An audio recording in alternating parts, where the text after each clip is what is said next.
नमस्कार साथियों, स्वागत है आपका नानक क्लासेस में। दोस्तों, आज का जो वीडियो है लेवल फर्स्ट के लिए खास रहने वाला है।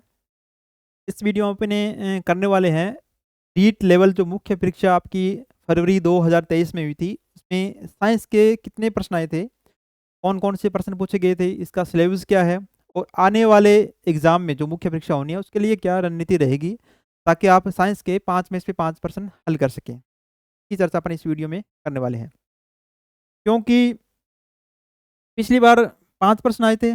टॉपिक आपके कितने हैं? 9 टॉपिक है। तो टॉपिकों को पढ़ना कहाँ से है?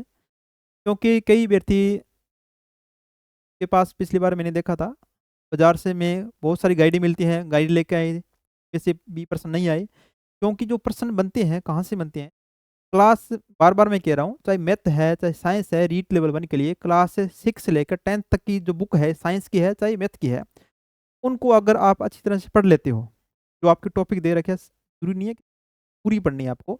जितने आपको टॉपिक दे रखे हैं वो टॉपिक पढ़ने हैं, और उनमें से कौन कौन से प्रश्न बन रहे हैं वो भी पढ़ लीजिए। इसके अलावा जो पासबुक वगैरह होती है उनके पीछे काफ़ी क्वेश्चन दे रखे हैं, उनमें से आपको प्रश्न मिल जाएंगे, वहाँ से भी आपके प्रश्न अगर कर लेते हो। अगर हार्ड से हार्ड भी प्रश्न बने तो भी आप इसमें 5 प्रश्न आते हैं तो 4 क्वेश्चन तो आराम से कर लोगे। अगर थोड़ा सा अधिक ज़्यादा पढ़ लिया तो 5 प्रश्न कर सकते हो। पढ़ने की भी ज़्यादा आवश्यकता नहीं है।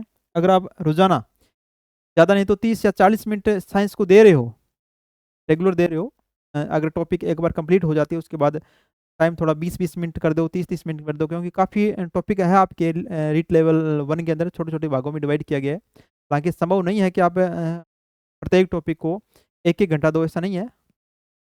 शुरू में आपको देना होगा, धीरे धीरे 20 मिनट, 10 मिनट, 15 मिनट अगर देते हो तो आप आसानी से 5 में से 5 प्रश्न कर सकते हैं। इसके अंदर देखिएगा कौन कौन से टॉपिक है, ये टॉपिक आपको कहाँ से पढ़ने होंगे ताकि आप अच्छे कर सको। इसके अंदर है, इसके अंदर देखिएगा अमल, क्षारक, लवण, ये आपको टॉपिक 9th और 10th की बुक्स में मिल जाएंगे। तो यौगिक मिश्रण है, भौतिक और रासायनिक परिवर्तन है, पिछली बार इसमें से आया था, क्वेश्चन आया था। गति में से प्रश्न आया था, बल और गति के नियम है। प्रकाश है, ये भी आपको प्रकाश का देखिए नेम प्रकाश दे रखा है। वैसे 10th क्लास के अंदर ये टॉपिक है, परंतु बहुत बड़ा टॉपिक दे रखा है, इसके बेसिक जो जानकारी है वो आपको पढ़नी है। कोशिका संरचना प्रकार है, ये क्लास 8th के अंदर मिल जाएगा, 9th के भी आए हैं। जीवों में श्वसन और परिवहन, ये पिछली बार आया था, श्वसन में से क्वेश्चन पूछ लिया, परिवहन में से प्रश्न पूछ लिया, रक्त से संबंधित।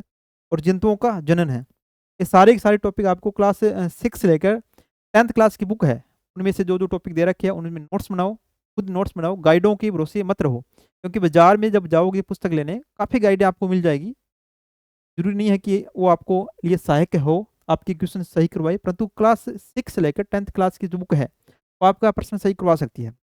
तो उन्हीं पर मैं जोर देता हूँ, और आज भी मैं ये कहूँगा कि क्लास 6 से लेकर 10th तक की ही बुक पुस्तक आप पढ़े।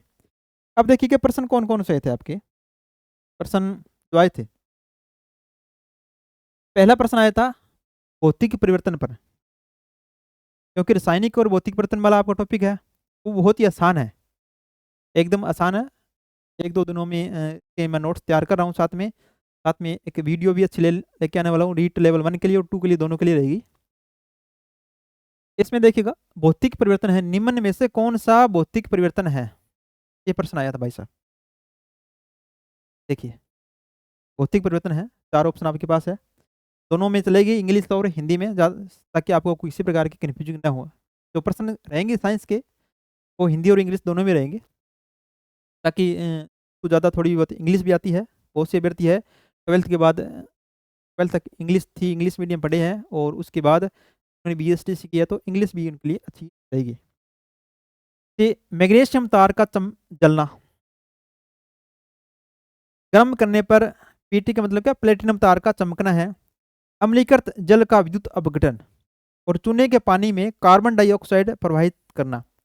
ये आपके पास 4 ऑप्शन है, मैंने 5 ऑप्शन बना दिए क्योंकि अभी जो ट्रेंड चल रहा है 5 ऑप्शन का चल रहा है, और आने वाले एग्जाम में भी आपको 5 ही ऑप्शन मिलने वाले हैं। हालांकि पिछली बार 4 ऑप्शन थे, मैंने ये ट्रेंड बना दिया ताकि आपको ये आभास रहे कि 5 ऑप्शन रहती है, उनमें से 4 में से आपको एक चुनना है। अगर प्रश्न नहीं आता तो आपको अनुत्तरित प्रश्न चुनना है। इसमें आप ये देखिएगा, पहले तो आपको ये पता होना चाहिए कि भौतिक परिवर्तन क्या होता है और रासायनिक परिवर्तन क्या होता है। केवल डेफिनेशन जिसको पता था, वो इस क्वेश्चन को आसानी से कर पाया। भौतिक परिवर्तन का मतलब क्या होता है कि वे परिवर्तन जिनमें पदार्थों पदार्थों से क्या होता है कि नए पदार्थ नहीं बनाए जा सकते, यानी कि एक नई संक्रिया या नया घटक नहीं होता, केवल इसमें भौतिक गुण हैं वो ही बदलते हैं। या अपन कह सकते हैं कि भौतिक परिवर्तन वह परिवर्तन होता है जिसमें केवल पदार्थ के भौतिक गुणों में परिवर्तन होता है, इनसे किसी प्रकार का नया पदार्थ नहीं बनता है या इसको पलटा जा सकता है।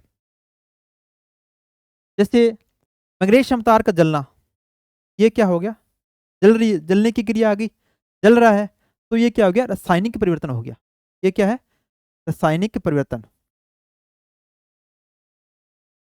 रासायनिक परिवर्तन। रासायनिक परिवर्तन का मतलब क्या हो गया, वे परिवर्तन जिसमें पदार्थों को जो कोई पदार्थ होती हैं उसके संगठन होते हैं उनको में चेंजेबल हो जाता है, इनसे एक नया पदार्थ बनता है। इस प्रकार के परिवर्तन को क्या कहेंगे, रासायनिक परिवर्तन कहेंगे। गर्म करने पर प्लेटिनम प्लेटिनम तार का चमकना, ये क्या हो गया, आपका आंसर है, ये क्या है, भौतिक परिवर्तन है। भौतिक परिवर्तन। जब प्लेटिनम तार को गर्म करें तो केवल चमक रहा है, जब गर्म करना इसको बंद कर दिया तो वो प्रारंभिक स्थिति में आ जाएगा, इसमें किसी प्रकार का नए पदार्थ का निर्माण नहीं हो रहा है। अम्लीकृत जल का विद्युत अपघटन, जब अम्लीकृत जल का विद्युत अपघटन करेंगे तो एक नया पदार्थ बनेगा यहाँ से, तो इस प्रकार का परिवर्तन क्या हो गया, रासायनिक परिवर्तन हो गया। ये क्या हो गया, रासायनिक रासायनिक परिवर्तन। चूने के पानी में कार्बन डाइऑक्साइड प्रवाहित करना, ये भी क्रिया क्या है, रासायनिक परिवर्तन है। ये क्या होगी, रासायनिक परिवर्तन हो गया। इसका मतलब क्या हो गया, भौतिक परिवर्तन पूछ रखा, तो आपका आंसर हो गया गर्म करने पर प्लेटिनम तार का चमकना। ये क्या हो गया, आपका रासायनिक परिवर्तन हो गया।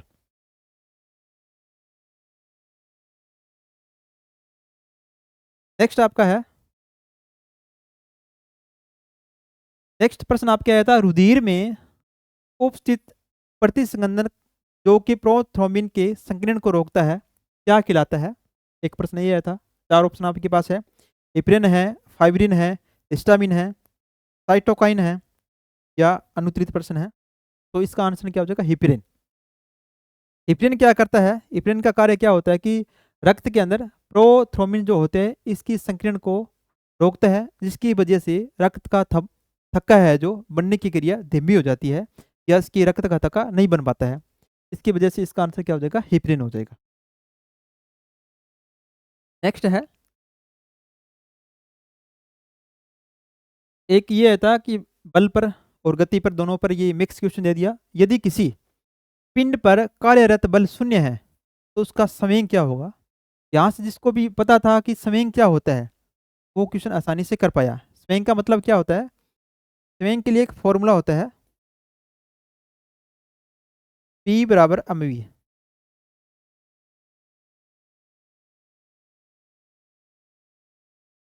संवेग का मतलब क्या हो गया, किसी पदार्थ की द्रव्यमान और उस वेग का गुणनफल का मतलब क्या होता है, स्वेंग होता है। स्वेंग क्या करता है, किसी पदार्थ की गति में परिवर्तन करता है और उसका जो द्रव्यमान होता है और वेग का मल्टीप्लाई क्या होगा, स्वेंग होगा। यहाँ पर ये क्या कह रहा है कि बल शून्य है, क्योंकि जब किसी पदार्थ पर या कोई वस्तु दे रखी है उस पर बल लगाएंगे उस कंडीशन में ही उसका क्या होगा, वेग बनेगा। अगर मान लीजिए कोई वस्तु है यहाँ पर, अगर स्थिर पड़ी है, इस पर किसी प्रकार का बल नहीं लग रहा है, इसका मतलब क्या, ये गति नहीं कर रही, इसका वेग क्या हो गया, शून्य हो गया। वेग शून्य है, इस प्रकार की गति नहीं कर रही है। इस कंडीशन में जब बल शून्य है, बल भी नहीं लग रहा, तो वेग क्या हो गया, शून्य हो गया। यानी कि उस कंडीशन में क्या हो गया, ये नियत स्थिति में पड़ी है, नियत कंडीशन में पड़ी है, क्योंकि वेग में किसी प्रकार की गति नहीं हो रही है। जिस कंडीशन में था वो उसी कंडीशन में पड़ा है, तो इस प्रकार उसका संवेग क्या हो जाएगा, नियत हो जाएगा। जिस कंडीशन में पहली थी उसी कंडीशन में अब है, क्योंकि बल लगाएंगे तो उसी कंडीशन में क्या होगा, उसका वेग बढ़ेगा। जब वेग बढ़ेगा तो ही संवेग की मात्रा कुछ निकल के आएगी। तो वेग भी नहीं बढ़ रहा, इसका मतलब क्या हो गया, इसका स्वयं क्या हो जाएगा, उस कंडीशन में नीत रहेगा। तो ये क्या हो जाएगा, इसका आंसर नीत हो गया। नेक्स्ट है, ये पर्सन डिलीट कर दिया गया था। निम्नलिखित में से किसका उपयोग अपचोपचय अनुपापन जो रेडॉक्स अनुपापन में प्राथमिक मानक रूप में किया जाता है? हालांकि इसका आंसर क्या होता है, K2Cr2।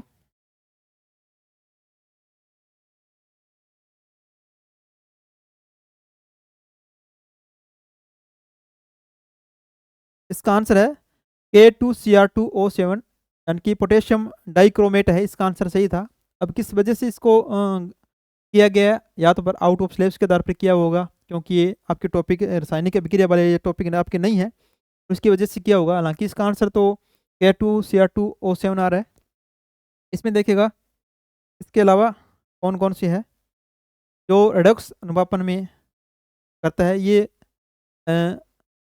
K2Cr2 पोटेशियम डाइक्रोमेट बोलते हैं, यानी कि रेडॉक्स अनुपापन में ये प्राथमिक मानक रूप में किया जाता है। हालांकि इसको पढ़ने की आवश्यकता नहीं है, हालांकि ये इतने टॉपिक दे रखे हैं आपके। ये शुद्ध लोहा है, सोडियम ऑक्जुलेट है, ऑर्गेनिक डाइऑक्साइड है, पोटेशियम डाइक्रोमेट है, पोटेशियम ब्रोमेट है, पोटेशियम आयोडाइड है, पोटेशियम हाइड्रोजन आयोडाइड है। ये सारे के सारे क्या करते हैं, रेडॉक्स अनुपापन में प्राथमिक मानक रूप में कार्य करते हैं। परंतु इसको डिलीट कर दिया गया क्वेश्चन, ये लगता है कि आउट ऑफ सिलेबस की वजह से किया गया है, क्योंकि रासायनिक अभिक्रिया वाले इसके टॉपिक आपके नहीं है, इसकी वजह से ये कर दिया गया। नेक्स्ट देखिएगा, नेक्स्ट कौन सा है, एक 5 नंबर, यानी कि टोटल 5 प्रश्न पूछे गए थे आपके। वायवीय समसन के दौरान, वायवीय समसन के दौरान ग्लूकोज के विघटन को निम्न में से किस रेखा चित्र से सही दर्शाया गया है? जब ग्लूकोज का विघटन होता है तो क्या कुछ निर्माण होता है, ये आपको देखना होगा। ये ग्लूकोज का निर्माण होगा तो पायरुविक अम्ल या एथेनॉल कार्बन डाइऑक्साइड मिलेगा, या फिर ग्लूकोज लैक्टिक अम्ल कार्बन डाइऑक्साइड और जल बनेगा, या फिर ग्लूकोज का विघटन से पायरुविक अम्ल या कार्बन डाइऑक्साइड या जल बनेगा, या फिर ग्लूकोज का विघटन होने पर लैक्टिक अम्ल एथेनॉल या फिर कार्बन मोनोऑक्साइड बनेगा। तो इसका सही जो आंसर था आपका, ग्लूकोज का जब विघटन होगा तो पहले क्या बनेगा, पायरुविक अम्ल बनेगा। जब इसका ऑक्सीकृत क्रिया होगी तो उसके बाद कार्बन डाइऑक्साइड और जल का निर्माण होगा। तो इस प्रकार आपका आंसर हो जाएगा सी नंबर। ये टोटल इस प्रकार 5% जो आए थे रीट मेंस के अंदर लेवल 1 आपके। और नेक्स्ट वीडियो में अपने जितने भी टॉपिक है उसको टॉपिक वाइज को विस्तार से करेंगे। तो इसके अलावा भी आपके मन में कोई डाउट प्रश्न है तो आप कमेंट बॉक्स में कमेंट जरूर कीजिएगा, और जल्दी इसकी लगातार वीडियो मिलेगी, मैथ हो चाहे साइंस हो। इसके अलावा भी हिस्ट्री वगैरह शिव सर करा ही रहे हैं, वहाँ से आप अच्छी तरह से पढ़ सकते हैं। इसके अलावा ये PDF भी साथ साथ में आपको मिलती रहेगी। दोस्तों तब तक धन्यवाद, मिलते हैं नेक्स्ट वीडियो में एक नई जोश और जुनून के साथ। धन्यवाद।